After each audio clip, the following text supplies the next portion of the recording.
Joining us now for our political panel is Amy Walter, national editor of the Cook Political Report, John Heilemann of Bloomberg Politics, and Showtime's The Circus.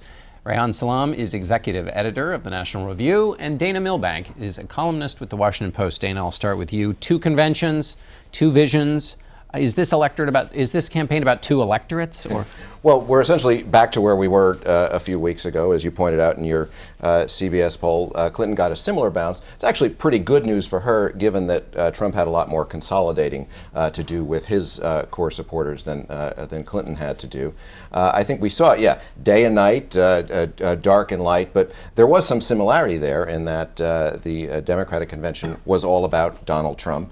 And the Republican convention was also all about Donald Trump, who kept appearing day after day. I think that's more the narcissistic nature of the candidate, but it is clear that both of these campaigns are going to try to make it about the other guy. Because if you make it about the other guy, they're both unpopular. If you make it about the other guy, you win. Yeah, they made it all about each other, which is going to be... which is the constant theme. Right, and it's going to be a pretty ugly campaign. But the response from the Trump folks is... they are clueless in Clinton land. You know, they give this optimistic speech. The next day, GDP is weak, and they just do not have their eye on the ball. Is that a winning message? If this were a quote-unquote normal election, where you had a Republican who came out and said, I'm an agent of change, things haven't gone well, we need to turn the page, I think it would be very difficult for Hillary Clinton, one, to embrace the president, as she did, literally and figuratively, to try to walk this line of things are kind of bad, but not so bad. It's not as bad as you think. But this isn't sort of a normal election, and the Republican put forward is the kind of candidate, and again, she's going to have to make this case, that he is not the right messenger.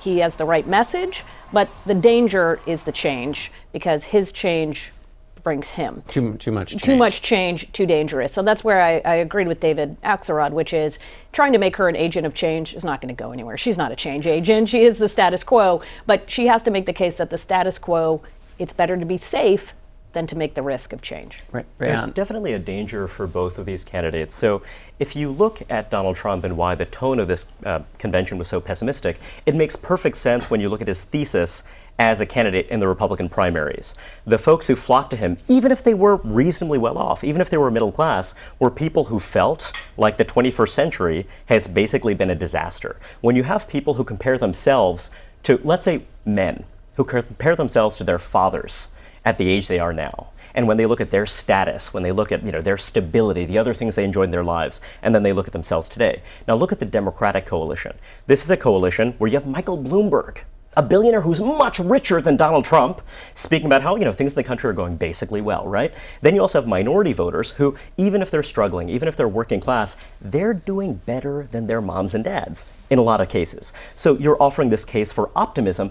Does that case for optimism resonate with what David Axelrod had said, that 20% of the country that's in the middle? We don't know. Donald Trump's case for pessimism. It makes a lot of sense to the people who won him the GOP nomination. Does it make sense for people outside of that universe? There were a lot of things, John, going on in the Democratic convention. One of them was the praise for John McCain. Hillary Clinton praised a number of Republicans. The president praised George Herbert Walker Bush in our interview.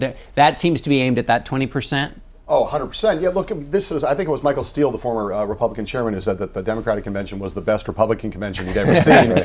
And not just in terms of praising those Republicans, but also in trying to take on the mantle of Republican optimism, of old-fashioned Republican optimism, of patriotism, the giant flags, all those appeals to values. To Rand's point, it's, where's the available vote out there? Who are those available voters, right?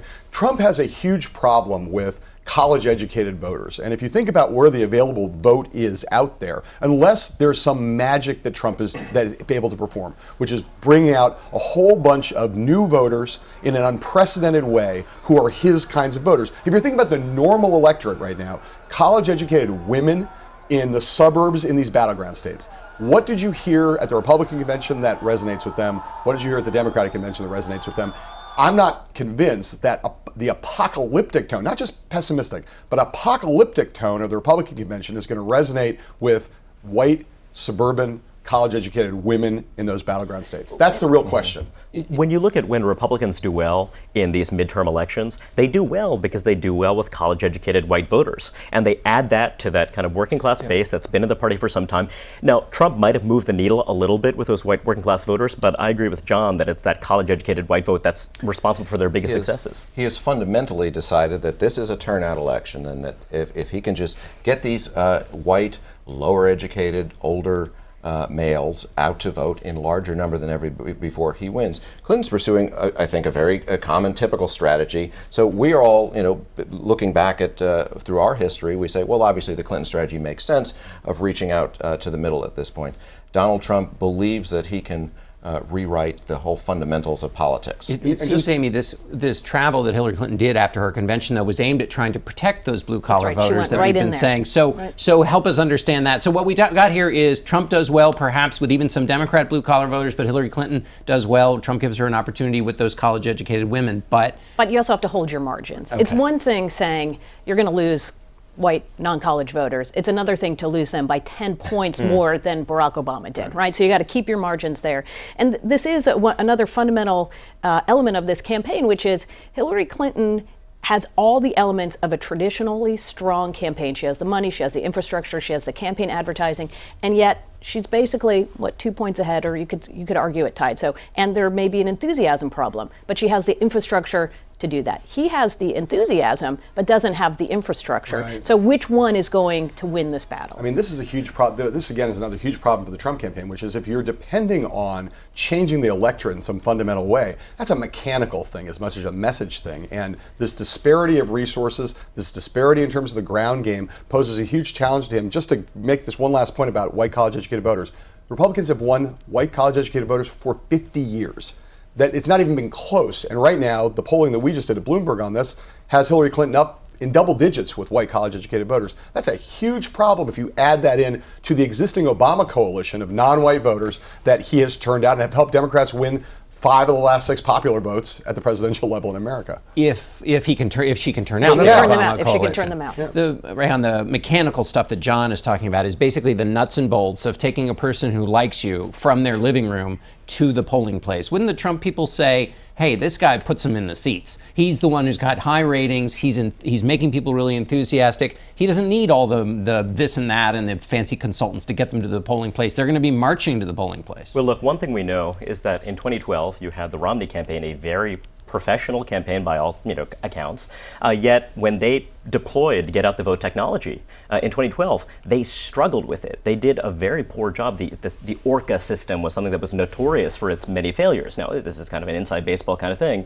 But then when you look at the Trump campaign, look, there's some level at which you have to make sure that people, as you say, get to the polling place. That involves infrastructure necessarily. It involves infrastructure. Another thing is, are you getting your support in the right places? So, and this is a dilemma for both of these campaigns.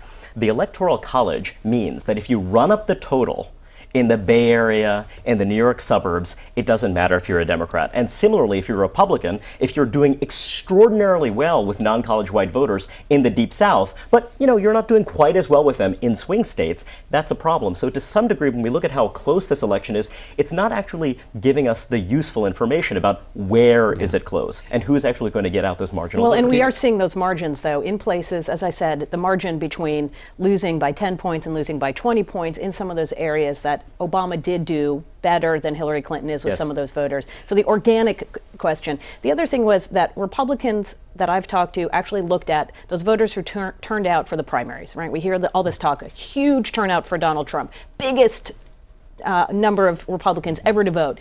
95, 96% of those are traditional Republican voters. Now, maybe they didn't vote in primaries before. That is true. But they voted in general elections. So this now is getting turnout to a place that we've never seen before, not just getting people who are already registered to come out and vote in a primary. So it's not that Trump is a new phenomenon.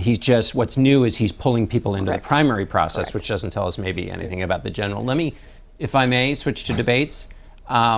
What's going on with Donald Trump in the debates? What do you all see happening here? John, I'm glad you held Reince's and Manafort's feet to the fire on this. September 23rd, 2015 is when those dates were put out there. Not a peep from the RNC, not a peep from candidate Trump. I think it's important to point this out because now you have Trump saying the system's rigged. You have Manafort with you saying they were conspired with the Hillary Clinton campaign. This isn't in the realm of he said, she said. This is a fact. And I think it just needs to be pointed out that whatever they're doing right now is something that they were not doing for the last 11 months. I'm very interested in the minor party candidates. If you look at Gary Johnson, the Libertarian candidate, he has been pretty much exclusively running a kind of centrist, moderate campaign in which he emphasizes his social liberalism. You'd think that a Libertarian candidate would be there to kind of attract some of these college-educated voters who otherwise vote for Republicans. But when you're looking at the debates, it's a really big question. Is Trump going to say, well, I insist that we have Gary Johnson and Jill Stein there? It would make sense because he seems to do a heck of a lot better. We didn't see him in a one-on-one debate. So that will be very interesting. And then, frankly, he'll have other allies who will say that, yeah, we want other people in this process too. And if those guys are people who would otherwise be Clinton voters, that clearly has implications for the election. John, we focus on the debates because it's the next big kind of turning point in the road. Right. Should we do that? Should we be, or I mean, are they going to be even bigger now than ever? Look, I mean, if you think about what the schedule is of life between now and that first debate, you got the Olympics, which under normal circumstances sort of blot out the sun in terms of news coverage over the course of most of August.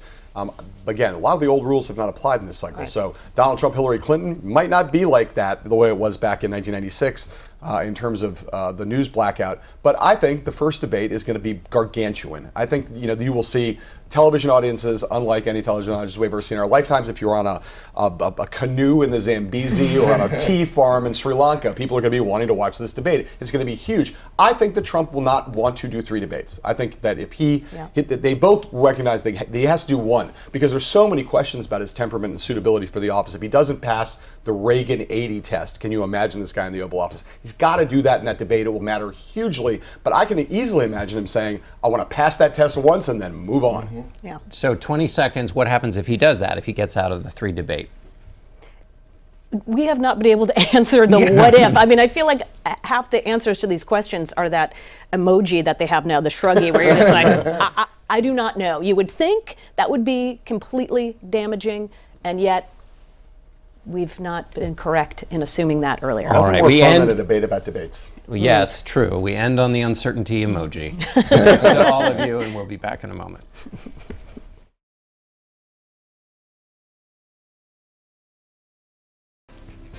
That's it for us today. Thanks for watching. Until next week, for Face the Nation, I'm John Dickerson.